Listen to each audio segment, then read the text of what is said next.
I have never really told people about this. He had a huge closet full of old board games, and one of them happened to be a Ouija board. I always wanted to try it out, but my family was always home, and I felt weird trying it in front of them.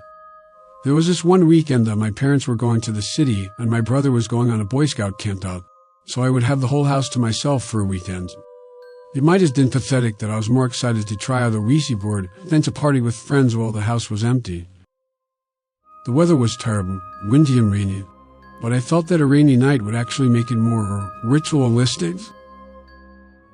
Around midnight, I set up the board in my dining room and dimmed the lights. I asked a bunch of questions that generated no answers, so I eventually put the board away and went to bed. I woke up in the middle of the night to hear a creaking noise downstairs by the front door. At first I thought nothing of it, but then I heard it again, and it was closer this time, closer to the stairs. I sat up now. At this point I was getting concerned. Another creaking sound, this time from one of the stairs. I was sure somebody was in my house. This was before cell phones were mainstream, so calling the police wasn't even an option. The creaking sounds were getting closer, until they were right outside my door. And then they just stopped. It felt like hours while I laid there clutching my covers, waiting for something to happen. This huge strike of lightning momentarily lit up my bedroom, and I swore I could see some kind of black limb-type objects wrapped around the open door. I tried to hold my breath to be as quiet as possible, but what happened next was the worst part. My door suddenly slammed shut, and I couldn't help but let out a shriek. By now I was completely under my covers, shaking and crying and wanting to scream. All the windows in the house were closed, so there was no draft. I just knew something was going to happen. But nothing happens. I sat under my covers for hours, thinking somebody or something was in the room with me. When the sun started to rise, I finally snuck a peek out of my covers. My room was just as empty as before. I somehow found the courage to leave my bedroom and search for any signs of a break-in. Everything looked normal, though. No broken windows or unlocked doors. I then spotted the Ouija board on the table again. I have always been kind of superstitious, so I immediately linked the happenings to the Ouija board. I chucked the damn thing in the outside trash can and brought it out front to the curb. Since then, nothing has happened, and I didn't tell anybody about it. You wouldn't understand unless you were in that kind of situation. Then you would agree that nobody would believe a word you say. Nobody really knows except for the people that read my story online. I know for a fact that those events were linked to the Ouija board. I got a call from my cousin who said that he, his brother, his dad, and his best friend were using a Ouija board in their basement. Prior to starting, they took a large porcelain doll out of the room because it was creepy, and placed it in the adjacent room face down on a pile of towels. My cousin took a short break because the board was just spouting nonsense and he had to go to the bathroom. His dad and brother and friends started asking the board questions without him. One of the questions was, who is in the other room? He just started spouting random numbers, and when my cousin came back into the room, his brother said that it wasn't working, that they were going to put it away, and he showed him the answer to the last question he asked.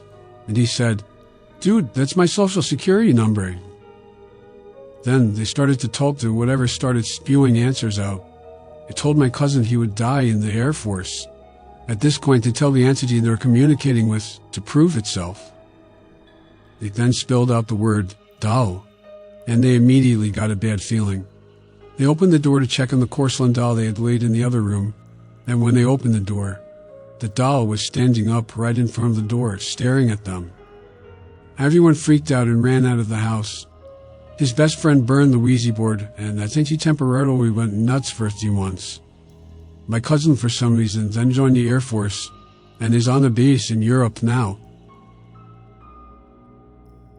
I can tell you from personal experience that trying a Ouija board is a huge mistake.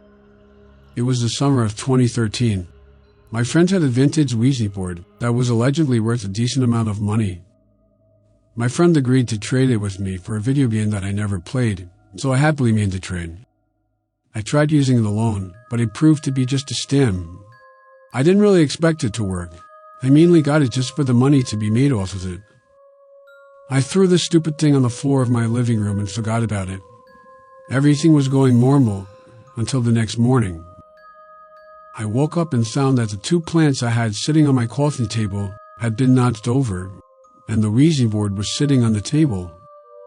I didn't remember putting it there, nor did I understand how the plants could have fallen over.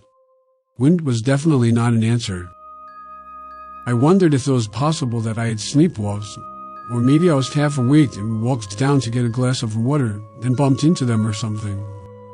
I moved everything back in place, but the carpet already had dirt stains on it. I brought the Ouija board box up to my room and tossed it on the floor. Things got bad that night. While laying awake in the dark, I was disturbed by the sound of a muffled click.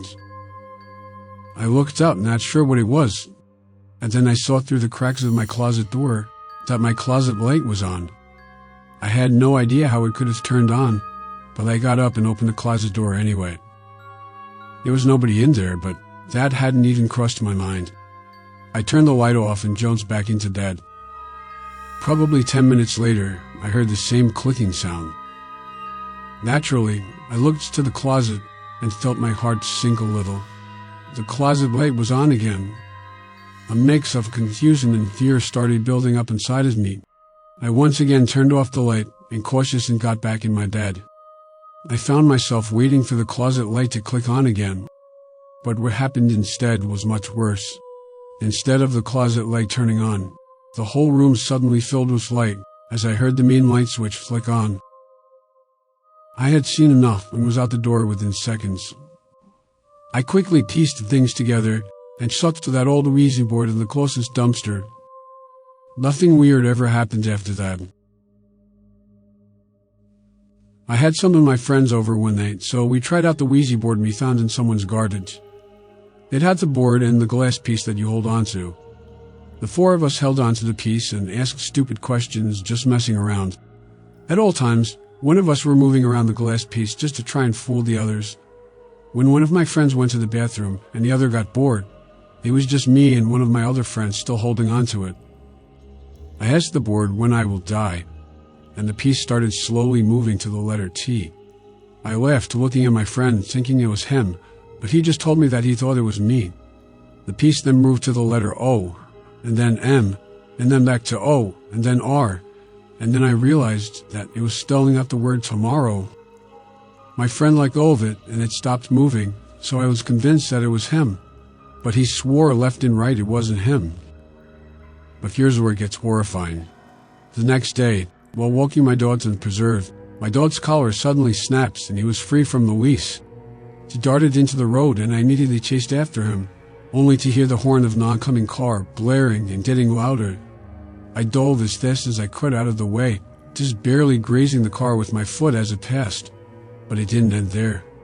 The same day, while sitting under the ceiling fan in the kitchen on full blast, I got up to get something out of the fridge, and behind me, I heard a loud crashing sound as all the glass on the table was shattered and everything fell onto the floor. The fan had fallen off the ceiling, and I was inches away from being decapitated. I really don't know if I find it to be a coincidence that the day after the Ouija board said I would die the next day, that I had 2 near-death experiences. All I know is I'm never touching a Ouija board again. Ever since I can remember, we've always had one of those old vintage Parker Brother Ouija boards sitting in our closet collecting dust. When I was a kid, I always wondered what it was. From the box, it seems like a horrible board game, until one day I found out what a Ouija board really is, and immediately dug it out of the closet. I insisted on my brother trying it out with me, and eventually got him to play along. We put our hands on the planchette, and I began asking the typical cliché questions like, "Is there anybody there?" and "Can you answer me?" Other than my brother jokingly moving the planchette around to imitate an answer from some kind of entity, there was no real response. After getting bored, we put the game back in the box. I did a little research that night to find out how to make Ouija boards work. Many people said online that the most ideal environment when using a Ouija board is in a dark room only lit by candles. So when my parents weren't home, I managed to gather like 6 or 7 candles and convinced my brother to try it one more time. I lit the candles and set them around the table in the dining room with all the lights out. We tried one more time. I asked again if there was anybody there. The planchette began to move. I told my brother to stop moving it, but he swore he wasn't. I told him to move his hand away, and he did.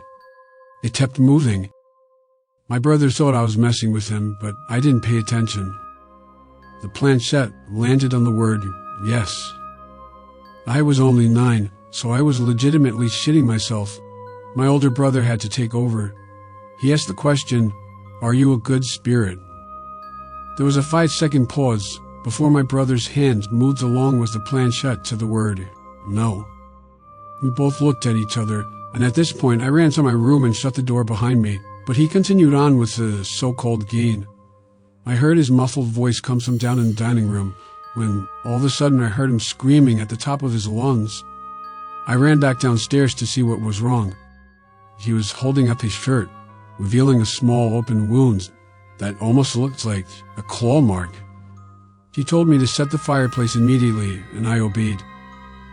He threw the thing in the fireplace and told me to never speak of what happened to anybody. We have never used a Ouija board since.